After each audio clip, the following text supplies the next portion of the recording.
white power structure frowns upon black folk with money who try to look out for other black folks, which is why most of them do almost nothing for their own people because they know the cost of that can be economic devastation. That's why Bill Cosby's sitting in the prison right now, sabotaged by a bunch of ugly white girls because he wanted to buy a major network, so they called all those white girls together that he dealt with. He should have never dealt with them. Black men need to learn how to leave white girls alone, and they destroyed that man. This is the #1 black TV star in American history. If it was no Bill Cosby, there would have been no Richard Pryor. No Bill Cosby, there would have been no Eddie Murphy. Bill Cosby was the first one to do that. And look at him now, destroyed because he don't know how to leave white women alone. Some ugly white women. Ugly white women. Masculine, nasty white girls. Just nasty, ugly white women destroyed him. Yeah, you know, and he gave to a lot of HBCUs. Oh, man. He donated. Yes, he did. And then Spelman had the nerve to return the unused money from the $20 million that him and his wife gave, the largest single private donation in HBCU history, okay, and they returned the unspent money. If I was Camille Cosby, I would have called Spelman up, and I have nothing but respect for Spelman, even though it was founded by the Rockefellers, the same family that invented AIDS. But nonetheless, okay, I would have called Spelman up, and I would have said, you're not going to give me the change and the leftovers. Since you want to advertise to white folks how much you want to distance yourself from me and my husband, give me my whole $20 million back. But you don't spend $15 million and then say you're going to give back the $5 million. If you want to give the money back, give it all back, not the leftover change. That's what I would have did if I was them. I would have did the same thing. Showing off for white folks. We love to do that, too. We do that. And when the Bill Cosby situation went down, listen, I'm not asking nobody to lie in public. If you believe Bill Cosby was guilty, so be it. I'm not going to ask you to lie in public. But what I can expect you to do as a member of this race is when you are asked to cast doubt on any member of the race, you simply have no comment. See, I'm not asking you to lie, but I'm asking you to be honorable. With all due respect, I'm choosing not to comment on that situation. But these Negroes didn't do that. Every Negro, they stuck a mic in their mouth, felt the need to distance themselves from Bill Cosby to make sure white folks consider them good Negroes so they can get some more work in Hollywood. They ran from him. Sure did. Yeah, they sure did. Look where he's at now. He's sitting down up in prison right now. Sick. So sick and so sad. It's sad because Bill Cosby requires 2 aides to do almost anything for himself. He needs 2 aides to go to the bathroom, 2 aides to get dressed, 2 aides to get put in the bed because he's legally blind. He's legally blind. And he doesn't even want his wife to go up there and visit him because he don't want her to see him in that situation. What they did to that man is absolutely wrong. Convicted with no evidence. All hearsay. A case that was previously thrown out and was submitted one day, less than 24 hours before the statute of limitations expired. That is so That's bad. How they do. That's how they do. Well, the system is like when that they here. want you, they're going to get you unless we unite. See, African proverb, sticks in a bundle are unbreakable. You could break any stick by itself, but you put them bricks in a stack, you can't get to them. The problem with us, because we are a disorganized people, the Honorable Marcus Garvey said what? The greatest weapon used against the Negro is disorganization. Kwame Ture, Stokely Carmichael said what? If you organize a little, you get a little done. If you organize some, you get some done. But if you don't organize at all, you don't get anything done. Let's look at black America. Black teachers are not organized. Black police are not organized. They're organized with the white police. They're organized with the white teachers, but they're not organized by themselves. Black parents are not organized. Black men are not organized. Black youth are not organized.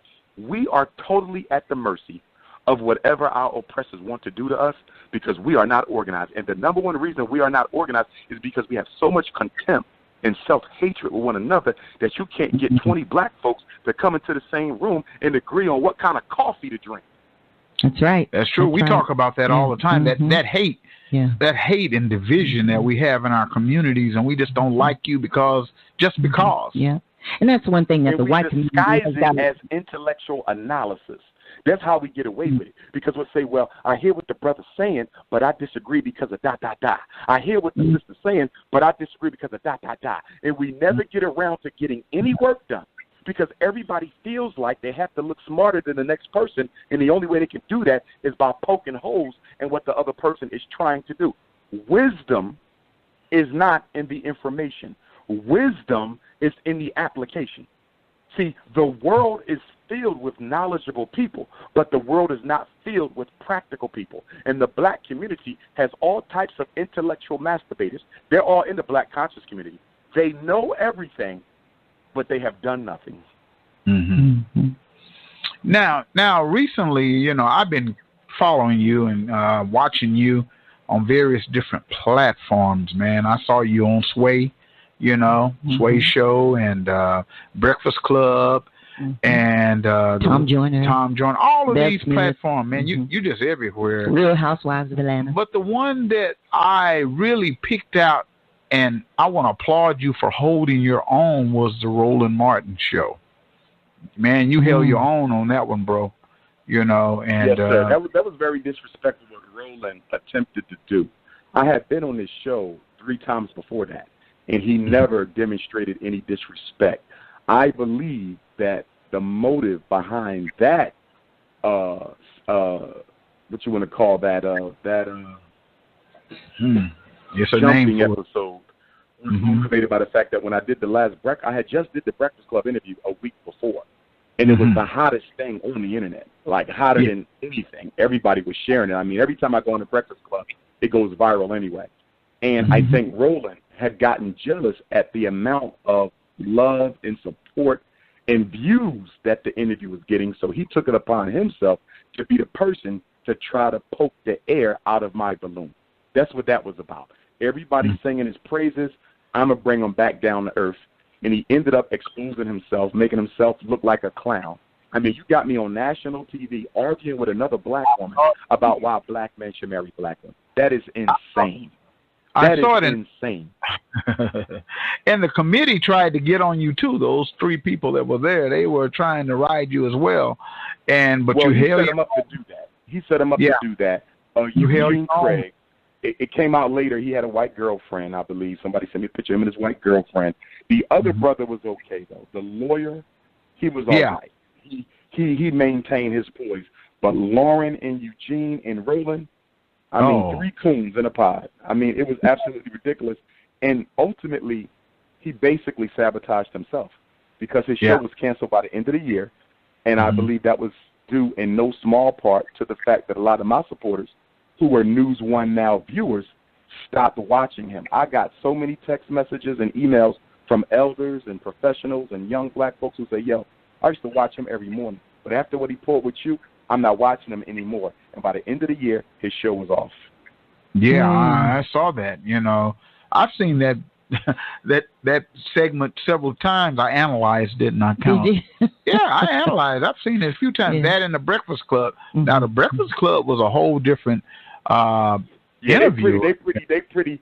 I like the Breakfast Club because they allow me to get the content out, and they allow people to make their own opinion of it, as opposed to Roland Martin, who wants to control the way in which the content comes out, you know, by his own twisted narrative and interpretations and distorted questioning. So with the Breakfast Club, it's always love when I go up there. Now, I ain't been up. We missed the interview I should have did last summer because I normally go every summer, so I don't know if they got the word that they can't bring me on there no more, because the Breakfast Club interviews, they go more viral than anybody else they interview, rappers included. Yeah. Like, they really go viral when I do them. So I don't know why I ain't been back yet with the type of flips and spins that it get, but at the end of the day, it's a white platform.